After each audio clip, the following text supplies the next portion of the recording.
A paz do Senhor Jesus Cristo, queridos irmãos. Essa semana vamos estar estudando um tema tão importante, o jejum bíblico. A minha Bíblia está aqui aberta em Marcos capítulo 9, no versículo 14. Logo após eles descerem do Monte da Transfiguração, onde eles viram a glória de Deus, eles não conseguem expulsar o demônio de um garoto. Então, eles ficam impactados. Jesus fala sobre a incredulidade nesse texto. Mesmo tendo fé, eles tinham incredulidade. Veja que quando Jesus fala com o pai e faz perguntas, diz que esse menino se jogava no fogo, se jogava na água. Então o homem que não conseguiu nada com os apóstolos chega até Jesus e diz: você pode fazer alguma coisa? Jesus disse: eu posso se você crer. O homem diz: eu creio, ajuda na minha incredulidade. Jesus disse que tudo é possível ao que crer. Logo após, os discípulos perguntam. Logo na sequência, Jesus diz: tudo é possível ao que crer. Logo na sequência, os discípulos perguntam: por que nós não podemos? Ora, a resposta Jesus já tinha dado. Tudo é possível ao que crer. Eles perguntaram: por que nós não podemos? Porque vocês não creram. Embora tenham fé, vocês tiveram incredulidade. Ele diz no versículo 28, essa casta não pode sair senão por meio da oração e jejum. Então, a incredulidade é quebrada, amados, através da nossa comunhão de qualidade com o Senhor.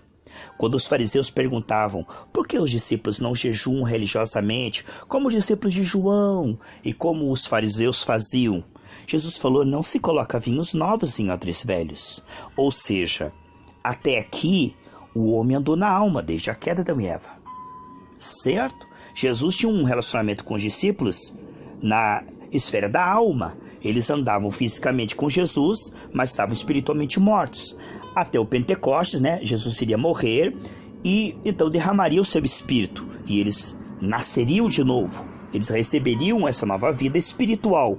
Então os vinhos novos em odres velhos é essa obediência no espírito depois de receber o espírito de fé.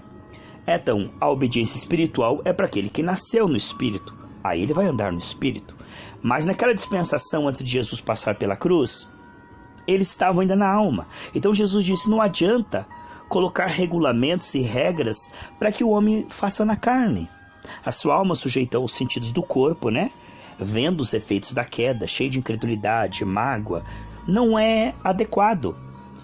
Esta vida espiritual seria iniciada após o derramamento do Espírito Santo, ali em Pentecostes.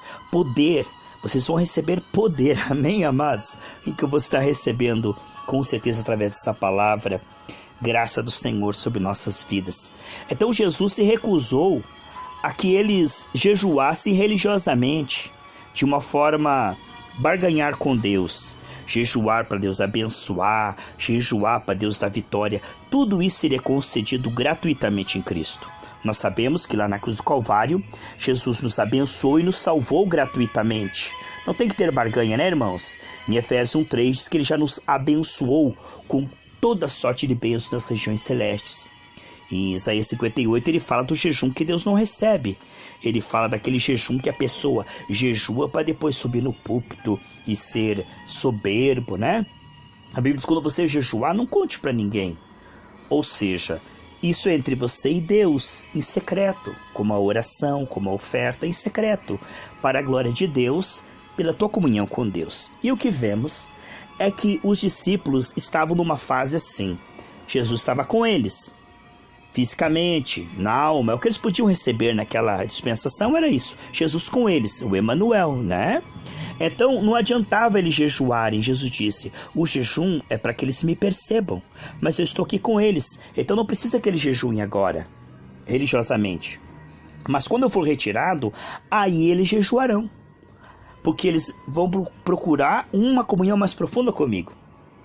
Os discípulos teriam agora uma comunhão mais profunda com o Senhor depois que ele partiu, do que quando estava com eles na alma, ali fisicamente vendo o seu rosto. Quando Jesus fosse retirado, eles iriam buscar com orações, súplicas de Jesus em jejum, em arrependimento. Eles iam procurar Jesus de uma maneira muito mais profunda, no Espírito, porque no Espírito é revelado muito mais do que na alma. Eles não estavam preparados para receber essa revelação no Espírito e ter uma comunhão tão profunda com Cristo, como diz 1 Coríntios 6,17, que aquele que se une com o Senhor é um só no Espírito.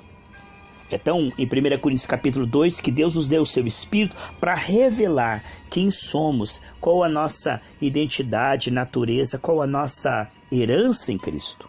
Essas revelações vêm através de uma comunhão de qualidade. Nós vemos em Atos dos Apóstolos que eles tinham uma comunhão de qualidade com Deus. Eles buscavam em oração, jejuns e súplicas. Esta busca profunda, buscar de todo o coração, abriu para revelações espirituais tão tremendas que a fé brotou, a ponto de eles curarem o enfermo na Porta Formosa e pregar o seu primeiro sermão ali em Atos 3 e milhares de almas se converter. Aqui vemos o evangelho do poder, o evangelho do conhecimento da palavra de Deus como nunca antes e o evangelho das conversões após a pregação. O povo se arrependia e se convertia. Havia uma unção que dispersava todo jugo, porque os próprios discípulos estavam buscando o Senhor com jejuns e súplicas. Aqui Jesus está falando nesse texto em Marcos 9, que eles não puderam expulsar, porque esse tipo de incredulidade que eles estavam, não seria quebrado naquela dispensação, mas seria quebrado somente através de uma comunhão profunda, não de um jejum religioso, mas de um jejum que viria após a descida do Pentecostes. Jesus havia dito eles expulsar demônios. Eles estavam indo lugar em lugar expulsando demônios. Estava dando resultado. Mas aqui eles ficaram tão impressionados com o menino que caiu, convulsionou após eles expulsarem, e se jogar na água, se jogar no fogo. Eles ficaram tão impressionados pelo que viram e pelo que ouviram, que eles disseram, sai, e o diabo caiu e se convulsionou. Aquilo mexeu com eles. Eles não estavam preparados para isso. Eles não conseguiam romper aquilo que eles viam e ouviam na alma. Quando eles diziam sai, os demônios saíam. Mas dessa vez, quando ele disse sai, o menino se convulsionou, contorceu, começou a falar com uma voz estranha. Então eles ficaram impactados. E Jesus diz, esse tipo de incredulidade, de viver não por vista, mas por fé, esse tipo de incredulidade vocês vão romper pela oração e pelo jejum. Então eles estavam vivendo ainda na alma, eles não tinham nascido do Espírito. Então eles eram muito afetados pelo que viam e ouviam. Jesus não foi afetado. O menino fez a mesma coisa que fez quando os homens expulsaram os discípulos, fez a mesma coisa na frente de Jesus, mas Jesus não prestou atenção. Ele disse, cala-te e sai dele, demônio. Entendeu? Embora o demônio caiu no chão, convulsionou e se mexeu, Jesus não foi afetado, porque ele vivia no Espírito e sabia quem ele era, a autoridade que ele tinha. Ele conhecia bem a natureza espiritual das coisas. Essa era uma dispensação tremenda, amados. Ele diz, quando eu for retirado, aí eles jejuarão. Aí vai ser o jejum espiritual. Nós vamos falar essa semana sobre o jejum espiritual, as motivações corretas, né? Nós vamos falar tanta coisa boa, amados. Eu aconselho você a participar conosco. Eu creio que você vai ser muito edificado. Nós vemos que é uma parte da incredulidade, amados, que só sai quando nós pegamos firme com Deus, de todo o coração. Nós vamos orar para que isso brote no nosso coração, este ânimo. Porque a leitura bíblica faz algo que a oração não faz. A oração faz algo que o jejum não faz. O jejum faz algo que somente através do jejum. Então, são ingredientes que complementam. A fé não vai ser completa sem a oração, sem o jejum, sem a meditação na palavra, sem a comunhão com os santos. Há muitas ferramentas que Deus coloca no corpo de Cristo, e se formos humildes e congregarmos, nós veremos que chegaremos à fé integral, perfeita, 100%, uma fé madura, esclarecida, e o jejum faz parte disso. Hoje muitas pessoas não falam sobre isso e ficam com uma fé religiosa, uma fé apática, sem fruto. Mas nós vamos romper, amados. Se você já está orando, se você já está meditando a palavra de Deus, agora você vai receber um ingrediente a mais. Você vai aprender como jejuar, como começar um jejum, né? E nós vamos falar sobre isso de uma maneira muito profunda essa semana. Que Deus abençoe teu coração, que a paz do Senhor seja sobre a tua vida, o Shalom.